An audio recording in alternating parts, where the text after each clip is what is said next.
Dans la France occupée, elles sont allées à la rencontre de l'ennemi.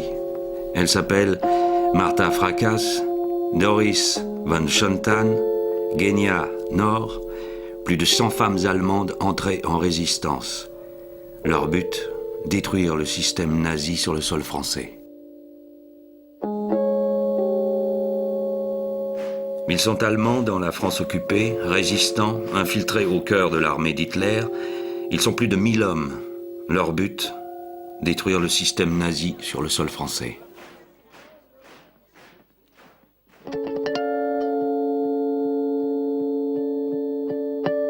L'histoire de ces Allemands anti-nazis commence dès 1933. Hitler arrive au pouvoir. Ses opposants sont menacés de mort. Ils doivent fuir. Certains prendront les armes dans les brigades internationales aux côtés des Espagnols en lutte contre Franco. D'autres organiseront en France une opposition intellectuelle. Mais le destin de tous ces opposants est scellé. En 1939, la France capitule devant Hitler et le fascisme triomphe en Espagne. En France, les Allemands réfugiés politiques ou membres des brigades internationales chassés d'Espagne sont internés dans des camps. Le gouvernement de Vichy décide de les livrer aux nazis. Au camp du Vernet, près de Toulouse, les prisonniers allemands s'organisent. Avec l'aide des partis communistes allemands et français, une organisation secrète va voir le jour dans le camp et se ramifier dans toute la France. Ce mouvement de résistance est baptisé Travail allemand. Son but, détruire le système nazi sur le sol français. Depuis des années, les anciens résistants de Travail allemand témoignent. Aujourd'hui, Gerhard Léo est venu de Berlin pour raconter son histoire à des lycéens de Montpellier. Cela commence avec l'arrivée de Hitler au pouvoir en 1933 et la persécution de ses opposants. J'avais 9 ans cette nuit-là et une cohorte de SA, de section d'assaut, des nervis du parti nazi, se sont acharnés sur notre maison. Ils ont enfoncé la porte d'entrée à 2h30 du matin avec les mousquetons de leurs carabines, avec les crosses de leurs carabines, et ils ont sorti mon père qui était déjà ensanglanté et chancelant de sa chambre à coucher. Ils l'ont mené en bas, ils l'ont presque tué devant sa femme et les regards de ses enfants. Et moi, j'ai vu ça de ma fenêtre à ce moment-là. C'est une image qui ne me quitte pas. Ils ont jeté mon père dans le camion, déjà sans vie, et il a disparu pendant des semaines où nous ne savions pas où il était. Le visage du nazisme que j'avais vu à ce moment-là, c'était son vrai visage. C'est ainsi, et beaucoup plus brutalement encore, et beaucoup plus cruellement, qu'ils ont agi de par le monde, partout où ils ont pu mettre leurs bottes. Moi, je dis, je suis devenu un anti-nazi, un antifasciste à 9 ans, dans la nuit du 28 février. Et mes parents, après que les passeports de mes parents ont été confisqués, tous nos comptes en banque avaient été confisqués, mes parents ont décidé de quitter l'Allemagne et pour venir nous réfugier en France. Mon père a ouvert une petite librairie du côté de la place de la République, rue Mellet, une petite librairie qui s'adressait avec les premiers livres anti-nazis écrits en allemand et déjà en français aux éditions Carrefour, surtout à l'émigration allemande. Il y avait environ, à la fin de 1933, il y avait environ 30 000 réfugiés allemands, n'est-ce pas, à Paris seulement. Et c'est dans cette atmosphère d'antinazisme que j'ai grandi. Et lorsque mes compatriotes en uniforme ont envahi la France en juin 1940, ma place était auprès de mes camarades français de la résistance. J'ai un vieil album, je ne sais pas si ma fille l'avait pris pour faire des photocopies. Le père de Maria Wagner était résistant communiste anti-nazi, réfugié en France depuis 1933. Maria a 17 ans lorsque les autorités françaises livrent son père à la Gestapo. Elle vit aujourd'hui à Gaillac. On lui a mis les menottes tout de suite. On ne l'a plus laissé partir, il l'a emmené, destination inconnue. Et par bonheur, mon père, à la gare de Mazamet, peut-être qu'il devait changer de train à cette gare, il nous a griffonné un petit mot. Les gendarmes sont venus me chercher et me transfèrent à Castres. Je ne sais pas ce qui va venir de moi. Versuch alles über mich, mettez tout en œuvre pour avoir de mes nouvelles. Toi et Maria, il faut que vous alliez chez le préfet et peut-être aussi chez le pasteur protestant. Voilà. Le camp du Vernet est dans la région toulousaine le principal lieu d'internement pour les prisonniers politiques. Mais on y réserve un sort particulier aux dirigeants. Séparés de leurs camarades, ils sont conduits à la prison de Castres, à quelques kilomètres de là, avant d'être livrés à la Gestapo. C'est à la prison de Castres que Maria tentera de voir son père. J'ai écrit au préfet, j'ai été voir à la prison, carrément, à la prison de Castres. J'avais 17 ans, 17-18 ans. Ouais.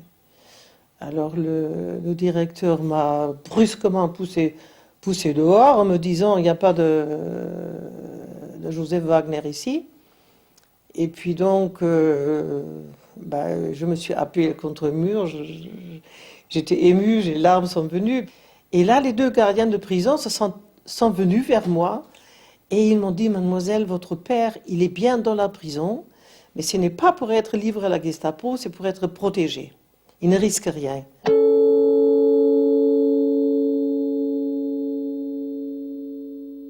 Pour écrire, il fallait adresser le courrier au camp du Vernet.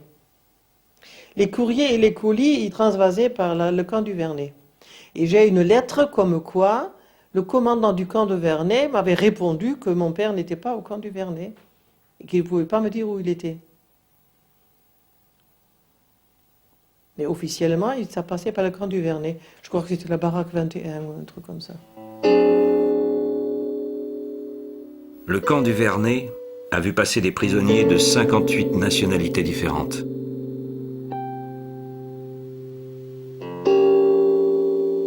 Il n'en reste aujourd'hui qu'un cimetière, un petit musée, une gare et un wagon, pour mémoire.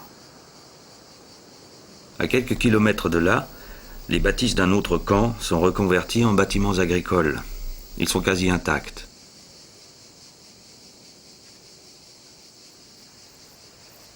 Il y aura sur le territoire français de nombreux camps. Camps pour tziganes, camps de rassemblement avant déportation, camps réservés aux juifs, camps de prisonniers politiques, camps réservés aux femmes, etc.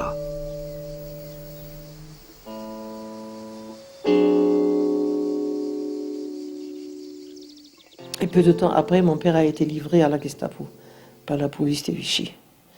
Alors, il est passé par la prison Saint-Michel à Toulouse, et puis donc il a atterri à Sarrebruck, et de Sarrebruck à Berlin. Et ça, c'est une photo qui a été prise par la Gestapo. C'est une photo qui sort des archives de la Gestapo, du même homme. Vous vous rendez compte la différence? Et à Berlin, il a comparu devant Volksgerichtshof, enfin le premier sénat du tribunal du peuple, soi-disant. Et ils ont condamné à mort au mois d'avril 1943 pour traîtrise à la patrie, traître à la patrie. Et il a été tué le 1er septembre 1943. Il avait 46 ans. Et ça, c'est le poème que Rudolf Leonhard a fait pour lui en prison. Il était mon copain, il était mon ami. L'après-midi, 6 hommes sont venus. Ils viennent parfois pour dénicher parmi nous un homme, un nom. Ils ont emmené le copain. Il n'a pas ri, il n'a pas gémi, il n'a plus cligné de l'œil. Il n'est pas le premier, il est le troisième, il n'est pas le dernier. Les pas s'éloignent, il était mon copain, il était mon ami. Il est parti avec les 6.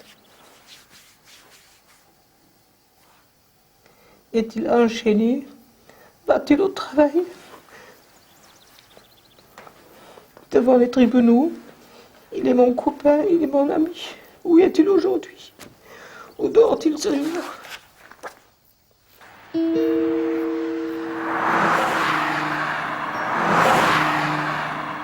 Interné dans un camp de réfugiés allemands, Ernst Mellis s'évade et se retrouve à Toulouse. Il participe à la création de Travail allemand. Aujourd'hui, il vit à Berlin.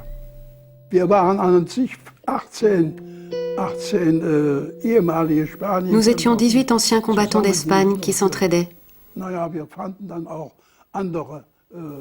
Et nous avons rencontré d'autres personnes qui s'étaient enfuies d'autres camps. Gurs, Argelès et Saint-Cyprien, qui se retrouvaient à Toulouse. Et tous ces gens essayaient d'entrer en contact les uns avec les autres.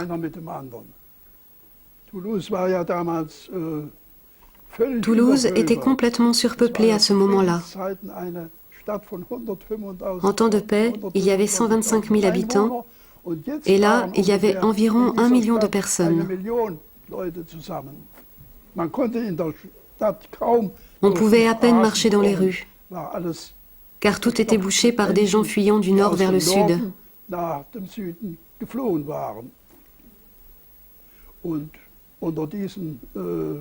Parmi eux, il y avait naturellement aussi des Allemands.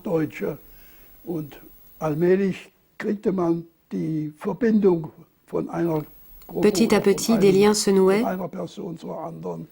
des groupes se formaient, se réunissaient et réfléchissaient à ce qu'il était possible de faire.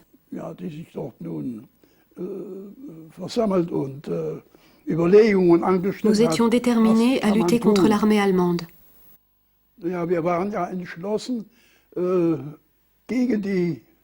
C'est pour cela que nous avons formé ce groupe qui s'appelait Travail allemand.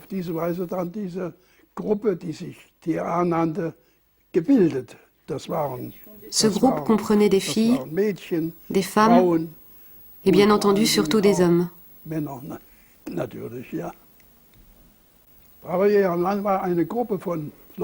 Travail allemand était un groupe de gens qui essayaient de rester en contact avec les occupants allemands,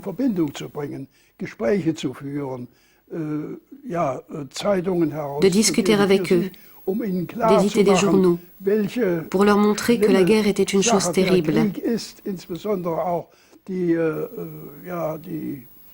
En particulier l'agression contre la France.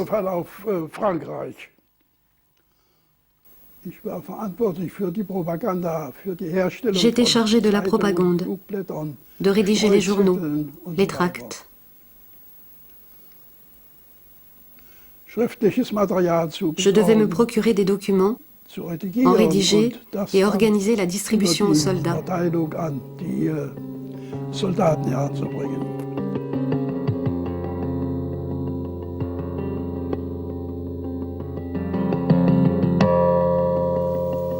Fils de réfugiés communistes en France, Peter Gingold avait déjà un passé de résistant antifasciste quand il a été contacté pour renforcer les rangs de Travail allemand. Il devient un des piliers de l'organisation.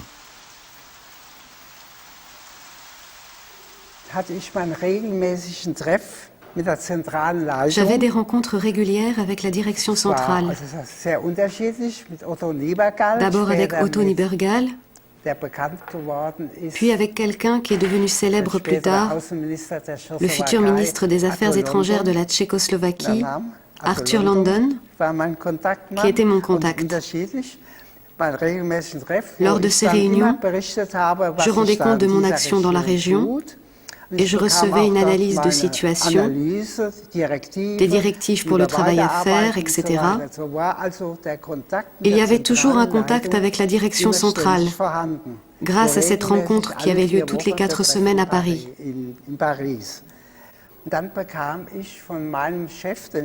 Ensuite, mon chef, Arthur London, m'a donné pour mission de me rendre dans l'Est de la France. À partir de Dijon, je devais m'occuper des régions de Reims, Besançon, Belfort, Troyes, Chalon-sur-Saône et Chalon-sur-Marne, afin d'y mettre en place le TA, travail allemand. J'ai accepté cette mission. J'ai pris contact à Dijon avec le chef local de la résistance française, qui m'a hébergé et a noué des contacts, y compris avec les francs-tireurs et partisans français, les FDPF.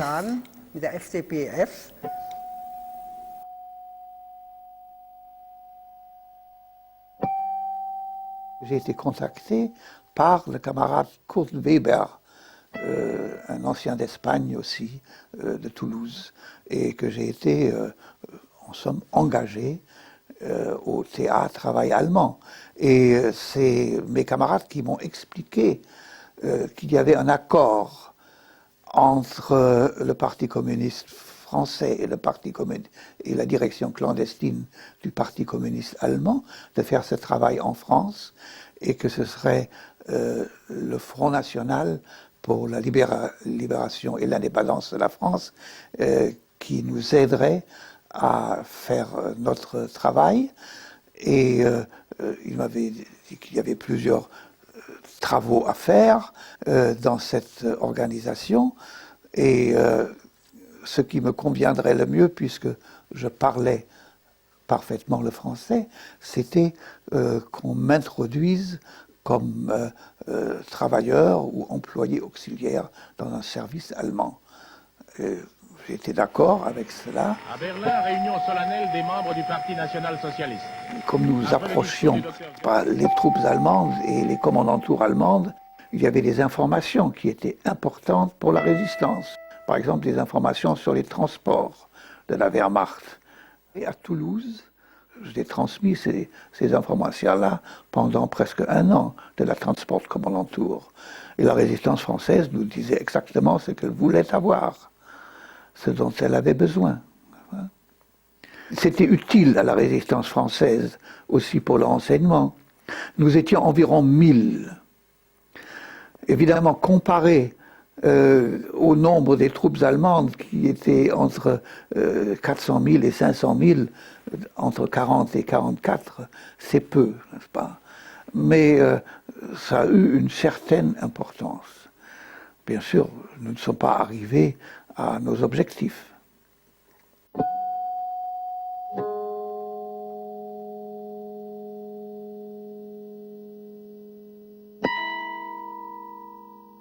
Nous avions une certaine somme d'argent qui datait du temps où la vie suivait son cours normal en France.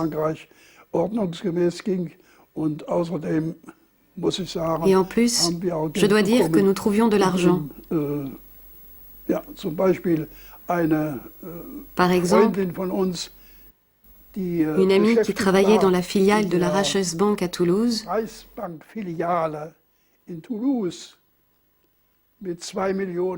a pris le large avec 2 millions de francs. Ce fut un bon apport financier pour notre travail.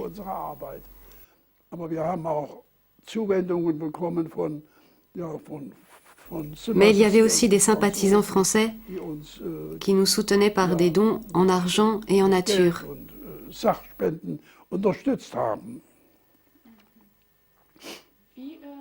Comment est-ce qu'elle est sortie de la banque? Avec 2 millions de francs? Elle l'a emballé et elle est partie. Comment s'appelait cette femme? C'était Madame... Je ne me souviens pas de son nom.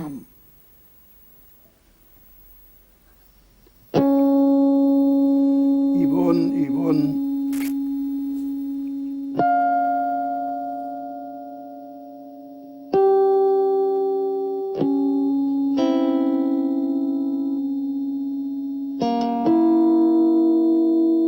Il y avait à Toulouse une jeune femme, Yvette Bloch, d'une famille juive d'ailleurs, qui avec des faux papiers français s'était introduite dans ce travail. Elle était une comptable, n'est-ce pas, très affranchie, et elle montait en grade là-bas jusqu'à devenir un comptable principal à la banque de la Wehrmacht à Toulouse. Et le jour de la paye, n'est-ce pas, où sa banque recevait plusieurs millions de francs, elle a mis ça dans une valise, elle est sortie par la porte et elle nous a apporté cet argent. Et c'est avec cet argent que nous avons financé toutes nos activités jusqu'à la libération de la France.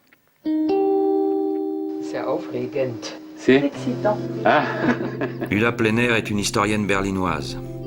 Elle est l'auteure d'un livre sur les femmes allemandes, résistantes et vivant en France sous l'occupation, comme l'a été sa propre mère.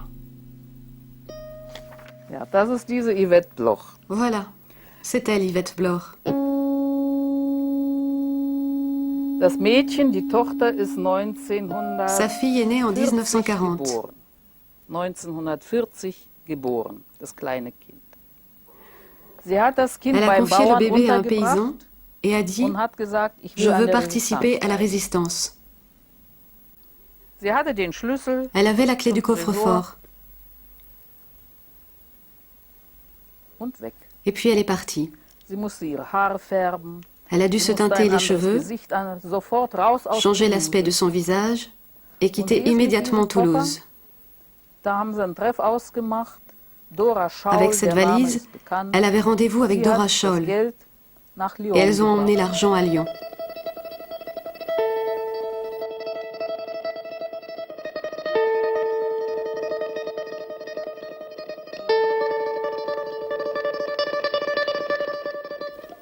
Marianne Bernard, das ist meine Mutter. Marianne Bernard Und sie était hatte un des noch faux noms einen de ma mère. zweiten Namen. Elle en avait un second, Komme ich jetzt nicht. je ne le sehe trouve ich jetzt plus. nicht. Na, jedenfalls, das waren französische Patrioten. En tout cas, die ce sont des diesen patriotes Frauen français qui ont aidé geholfen ces haben, femmes, entweder mit par falschen exemple en leur Papieren, donnant de faux Oder papiers. meine Mutter beschreibt, wie sie Ma mère décrit comment à Saint-Pierre-de-Lage, Saint-Pierre-de-Lage. Richtig? Saint-Pierre-de-Lage. à 12 bei kilomètres de 12 Toulouse, Kilometer von Toulouse entfernt. Da hat sie elle a Wohnung trouvé un gefunden. logement grâce à un compte Mit Hilfe français eines Grafen, et à un paysan. eines französischen Grafen und eines Bauern. Die waren Ils étaient zusammen, ensemble, le Graf comte und et le Bauer. paysan, Sie et ils ont haben aidé dieser cette femme Deutschen allemande. geholfen. Ohne Sans la solidarité de la population française, Bevölkerung des gens und d'en bas, des patriotes, der Patrioten, elle n'aurait pas pu hätten sie survivre, nicht überleben tout au moins pour celles qui ont survécu.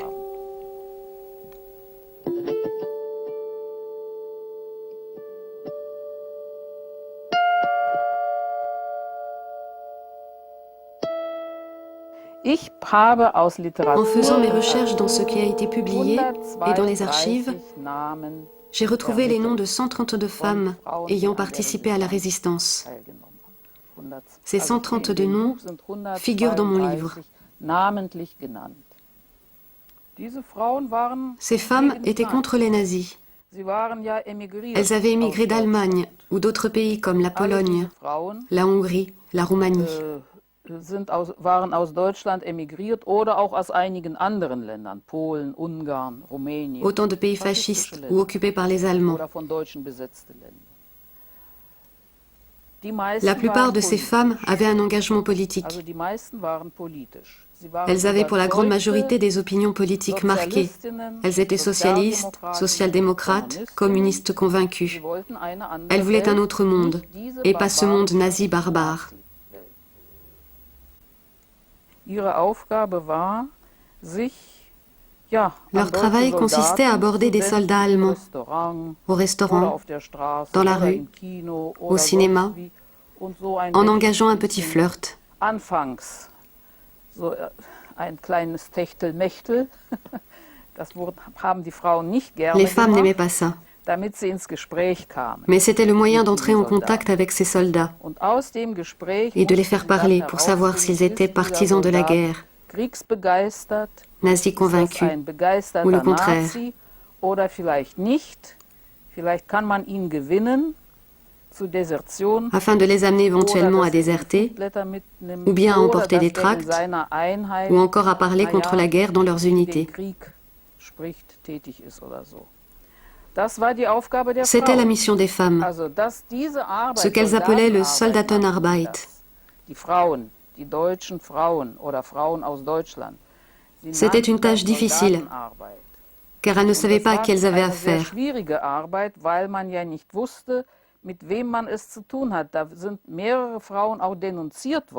Plusieurs femmes ont été dénoncées, puis arrêtées par la gendarmerie française ou la Gestapo, et exécutées plus tard. C'était un travail très dangereux.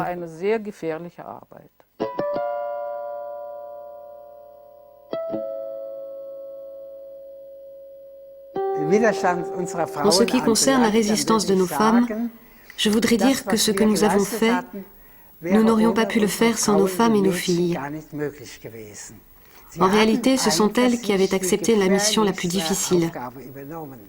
Je pense en particulier à ma propre femme, qui était avec moi dans la clandestinité et dans la résistance. On lui avait donné comme mission un travail que nous, les hommes, ne pouvions pas faire. Normalement, les Françaises avaient honte de se montrer en compagnie d'un soldat allemand en uniforme. Donc, nous avons dit à nos femmes et nos filles, laissez-vous aborder, engagez la conversation avec eux et essayez de savoir ce qu'ils pensent.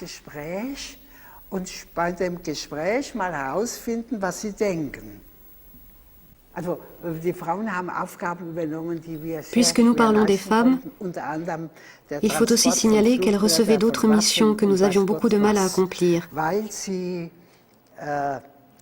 En particulier le transport de tracts, d'armes et d'autres choses encore qu'elles cachaient dans leur panier, débordant de carottes, salades, comme si elles revenaient du marché, ou encore dans des landaux surélevés qui avaient une cache secrète.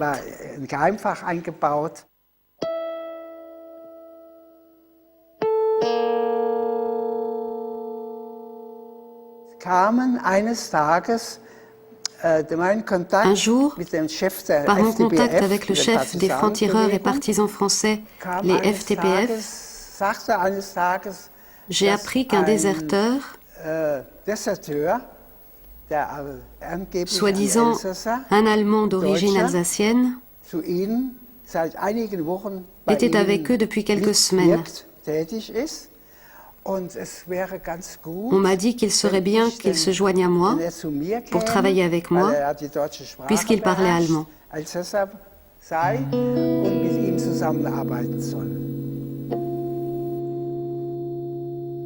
Ce déserteur était en fait un agent de la Gestapo.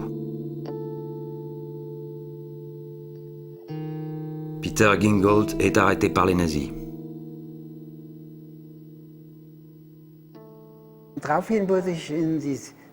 J'ai été alors ramené dans la cellule, une cellule individuelle. Ils m'ont enchaîné sur un lit de fer.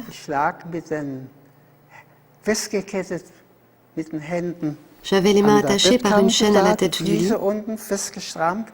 les pieds attachés,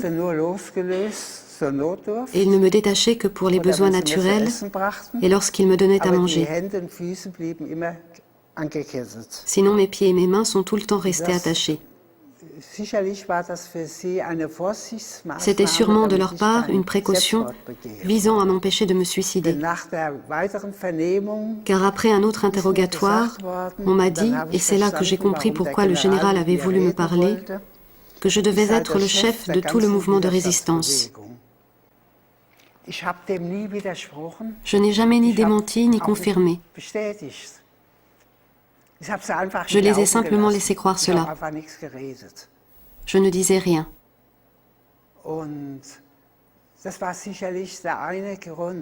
Lorsque j'étais enchaînée, mes avant-bras se mettaient à gonfler et me faisaient atrocement souffrir,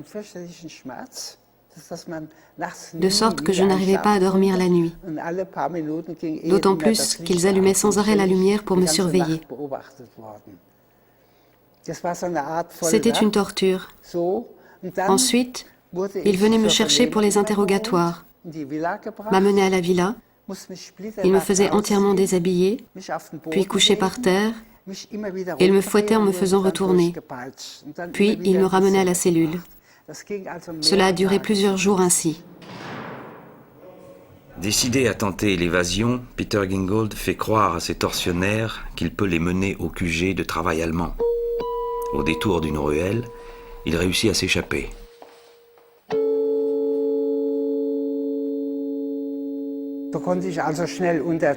J'ai pu rapidement me cacher et j'ai repris contact avec mon organisation. Ils ont vérifié que mon évasion était véridique.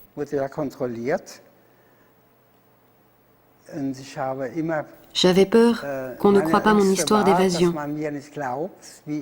qu'on pense que j'avais été libérée après avoir trahi, car c'était déjà arrivé. Au bout de quelques semaines, j'ai été réintégrée dans le TA. À Toulouse, les attaques de train et les détournements de convois par les maquisards sont en constante augmentation. La Gestapo traque l'informateur jusque dans ses propres rangs. J'avais 19 ans et 20 ans. Certainement, je n'ai pas toujours été aussi prudent qu'il aurait fallu l'être. J'étais très impatient. C'était déjà en 1943, le mois de mai, et j'ai réussi à me faire engager comme interprète à une commandanture importante à Toulouse, dans le sud-ouest de la France, la commandanture des transports, qui réglait tous les transports de la Wehrmacht dans le sud-ouest de la France. Évidemment, c'était des informations très précieuses pour la résistance. J'ai tenu quand même presque 1 an là-bas, et puis j'ai été arrêté par les autorités. Et c'était déjà le mois de mai 1944 qu'on allait me transférer de Toulouse à Paris pour répondre là-bas au haut tribunal de la Wehrmacht, de l'armée allemande pour la France, de désagrégation systématique du moral de l'armée allemande et aux trahisons. Donc la condamnation à mort était certaine.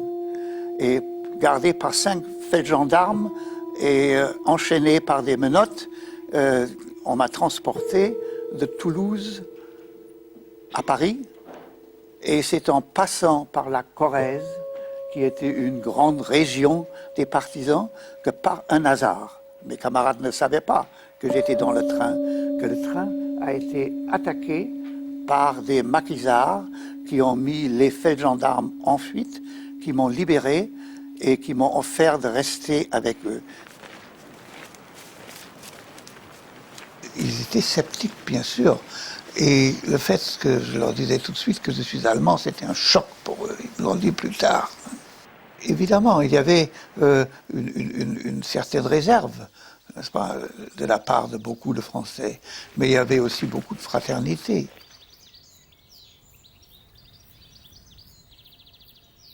Je venais de l'enfer de la détention chez les nazis, et quelques heures après, j'étais dans la fraternité des francs-tireurs et partisans de la Corrèze.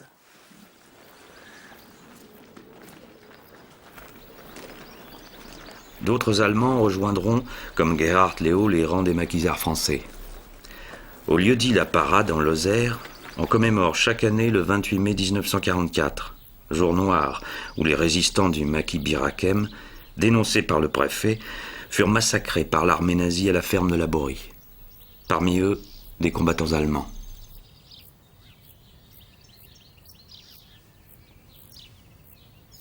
Carrasco Manuel. Mort pour la France. Casal Felipe. Mort pour la France. Chabrol Jean. Mort pour la France. Trink Karl. Mort pour la France. Linder Anton. Mort pour la France. Frank Marx. Mort pour la France.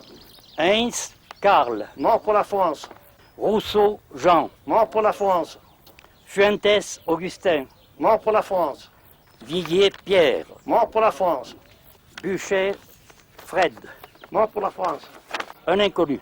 Mort pour la France et la liberté. Beaucoup d'entre nous avaient fait partie des brigades internationales en Espagne, avaient eu une formation militaire, beaucoup avaient été officiers, et leur expérience militaire était précieuse pour la résistance. Et il y a eu un maquis dans le sud-est de la France qui était composé d'Allemands et dirigé par des Allemands. Aux portes des Cévennes, à Saint-Ronan-de-Tousque, un monument domine la vallée. Il rappelle aux passants l'histoire du maquis Montaigne, dirigé par Otto Kuhn, un ancien des brigades internationales. Ce maquis, composé essentiellement d'Allemands, était parfaitement intégré dans l'organisation de la résistance française.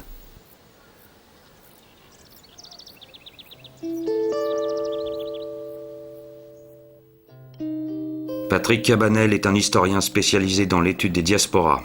Il travaille à la Maison de la Recherche à l'Université de Toulouse-Le Mirail.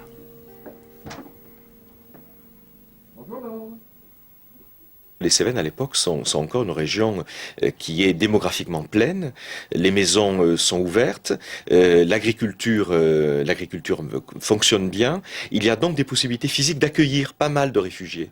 Ce qui fait que les Cévennes des années 40 vont être en quelque sorte truffées de maquisards, de réfractaires au STO, d'antinazis allemands et puis essentiellement de plusieurs centaines de juifs.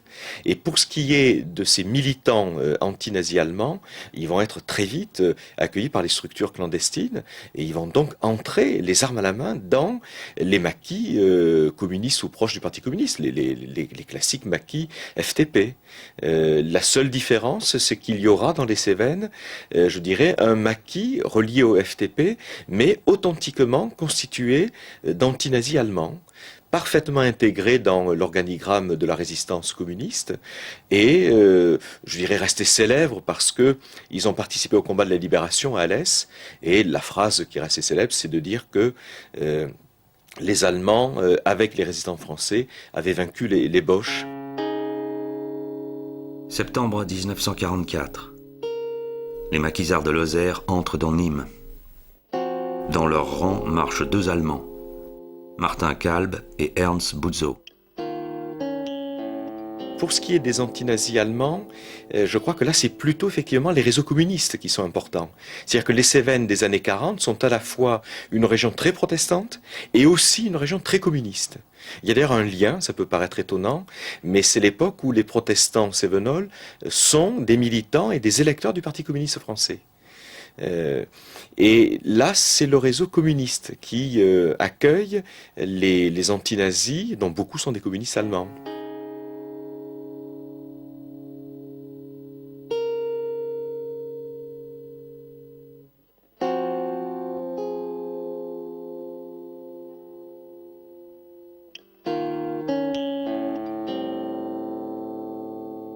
Ce sont des chrétiens très particuliers, les protestants français, ce sont des calvinistes, pas des luthériens comme les Allemands, et ils ont essentiellement dans leur mémoire le souvenir des persécutions endurées sous Louis XIV, et ce souvenir des persécutions fait d'eux, je dirais, les compagnons de route, les compagnons de combat de tous les persécutés possibles. Ils ont soutenu les républicains espagnols et les réfugiés, ils ont été aux côtés des juifs, ils ont été aux côtés des antinazis allemands. Je dirais que autant que des chrétiens, ce sont des huguenots, c'est-à-dire des gens qui ont dans leur mémoire le fait minoritaire, la persécution de Louis XIV, et qui vibrent lorsque les juifs sont persécutés par Hitler ou par le maréchal Pétain. Ils vibrent de la même manière. Ils confondent quasiment l'histoire des juifs et leur propre histoire, qui est celle de huguenots persécutés. Ce qui les rassemble entre communistes et chrétiens, c'est sans doute pas ni Marx ni la Bible, mais c'est le passé de résistance, de minorité, de persécution, entre le combat des communistes persécutés par Vichy et le combat des huguenots persécutés par Louis XIV. Eux, à l'époque, voient précisément la communauté de combat, ce que j'appelais dans un livre les affinités électives entre minorités.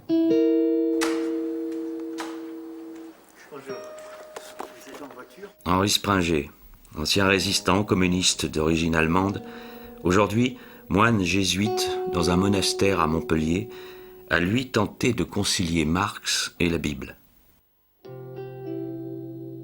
À 15 ans, il s'engage dans un maquis FTP, sans dévoiler son origine allemande. Mes camarades ne le savaient pas directement, mais finalement ils le savaient. Et non, seulement ils étaient discrets, pour pas me, ils savaient que ça ne me faisait pas plaisir de rappeler que j'étais allemand, les camarades au maquis.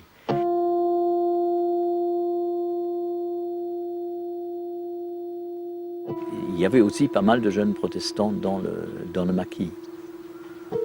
Les protestants, un peu comme dans les Cévennes, vous voyez, qui étaient très, finalement, eux, assez facilement orientés vers la résistance et par là aussi vers la gauche. Pourquoi les protestants? Parce que dans l'histoire en France, ils ont été persécutés. Alors ils ont très bien compris qu'il pouvait y avoir des persécutés et qu'il fallait être avec eux. Ce que les catholiques, qui ont toujours été majoritaires, ont eu beaucoup de mal à faire.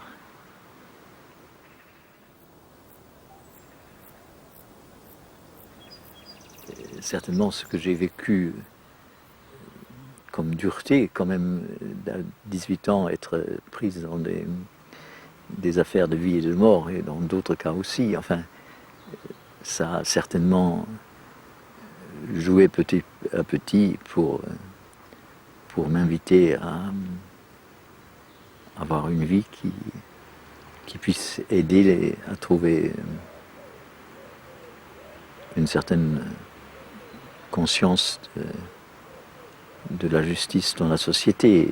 C'est différent de l'idéal communiste, mais je pense que quand on voit la résistance en Allemagne même, on voit très bien que les uns ont eu le courage de s'opposer à Hitler et de donner leur vie parce que leur conscience avait été éveillée par la religion, et d'autres parce qu'ils avaient l'idéal communiste. Alors je pense que là, il y a un parallélisme, enfin finalement, qu'indirectement j'ai vécu. Chrétiens ou communistes, pour les nazis, pas de différence. Les résistants de travail allemands sont tous des traîtres à la patrie et à ce titre méritent un châtiment exemplaire. Bien sûr qu'ils nous considéraient comme des traîtres, et beaucoup de nos camarades, nous avons eu en tout 127 morts dans ce travail. Beaucoup de nos camarades ont disparu tout simplement après leur arrestation, c'est-à-dire ils sont morts pendant la torture. Et nous savions que c'est le sort qui nous attendait. Et d'autres ont été condamnés à mort, très peu ont survécu de ceux qui ont été arrêtés dans le travail du TA. Mais ça, nous le trouvions tout à fait normal que les nazis nous considèrent comme des ennemis, comme leurs ennemis, les ennemis dangereux pour eux. Tous ces Allemands qui ont lutté contre le nazisme ont un rêve en commun, celui d'un monde meilleur. La France est libérée, le nazisme est enfin écrasé. Un jour nouveau va-t-il se lever? Nous croyions qu'après la guerre, il y aurait une Allemagne indépendante, anti-nazie et démocratique. Et c'est dans ce sens qu'allait toute notre propagande, aussi bien verbalement avec les soldats que par écrit dans les tracts et les journaux. Dans nos nombreuses et longues discussions, nous tombions d'accord sur le fait qu'il fallait créer une communauté en Europe.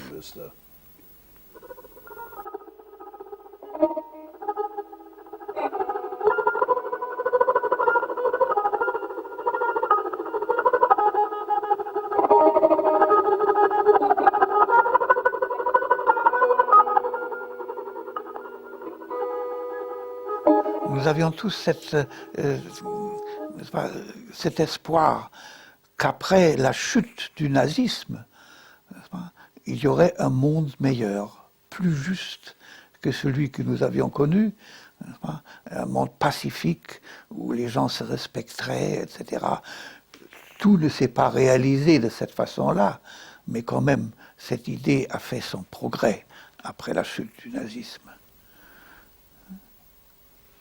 Après la guerre, Berlin se partage en deux blocs, comme le reste du monde. Capitaliste d'un côté, communiste de l'autre. C'est la guerre froide. La plupart des résistants de travail allemands se retrouvent du côté communiste. Dans le bloc capitaliste, on n'entendra plus parler d'eux. Un voile tombe. L'histoire s'écrira sans eux. Dans les années 80 et 90, après la chute du mur de Berlin et la marche en avant de l'Europe, les résistants de travail allemands ne sont toujours pas invités dans les grandes commémorations.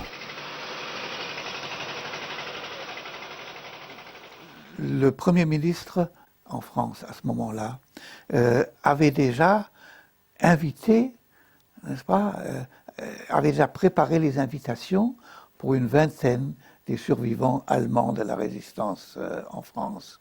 Et nous étions prévenus de cela par nos camarades, n'est-ce pas?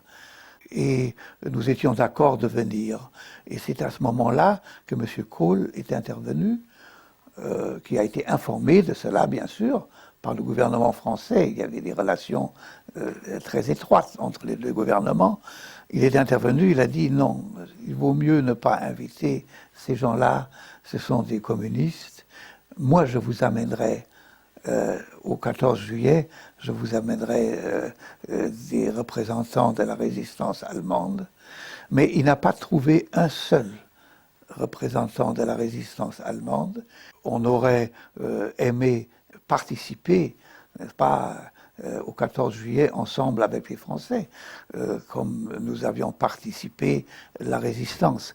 Mais vous savez, ce n'est pas pour des honneurs ou pour des invitations, et même pas pour des déclarations, que nous avons fait notre devoir dans la résistance. C'est-à-dire, la déception était quand même limitée.